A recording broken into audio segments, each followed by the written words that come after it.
गणाधिपतये नमः। श्री गुरुभ्यो नमः। हरि ओम। सोमा सोमेश्वर जनार्दन स्वामी आलय उप प्रधान अच्युत स्वामी కందుకూరు సోమేశ్వరరావు సోమబాబు గారు అంటారు. చాలా విశేషమైన ఆరామ క్షేత్రము. తారకాసుడు తపస్సు చేసిన పొందిన శివలింగము. ఈ తారకాసుడు శివలింగాన్ని తారకాసుని కుమారస్వామి ఛేదించారు. ఛేదించినప్పుడు ఈ లింగం పడిపోయి 5 భాగాలు అయ్యాయి. 5 భాగాలు 5 ఆరామ క్షేత్రాలు. అమరార చాలా విశేషమైన ఆరామ క్షేత్రము.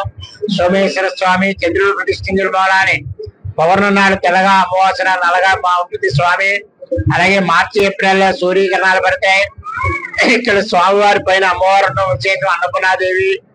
ఆంధ్ర శివరాత్రి తెల్లవారుతో అభిషేకం చేసి 2ంటిగా భక్తుల దర్శనం ఏర్పాటు చేశాం.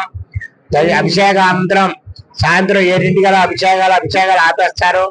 అభిషేకానంతరం సాయంత్రం 8 జగజ్యోతి వెలిగిస్తారు స్వామివారి గోపురం మీద. జగజ్యోతి అనంతరం కుమారస్వామి మహానివేదన.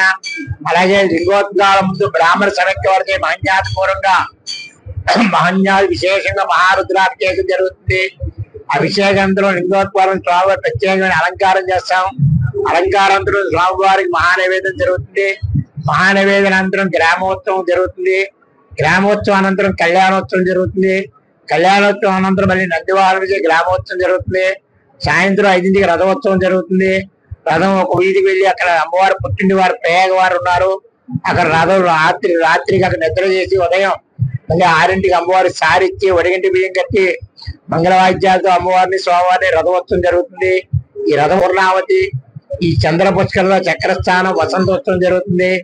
అనంతరం స్వామివారి తెప్పోత్సవం సాయంత్రం 9ంటికి తెప్పోత్సవం జరుగుతుంది. తెప్పోత్సవం అనంతరం పుష్పోత్సవం దంపత్తాంబాలు విశేషంగా జరుగుతాయి. అన్ని ఆరామాల కల అక్కడ చాలా విశేషమైన ఆరామ కేంద్రం. 144 సంవత్సరాల క్రితం వచ్చి కుంభమేళం మహాశివరాత్రితో ముగుస్తోంది. చాలా విశేషమైన రోజు.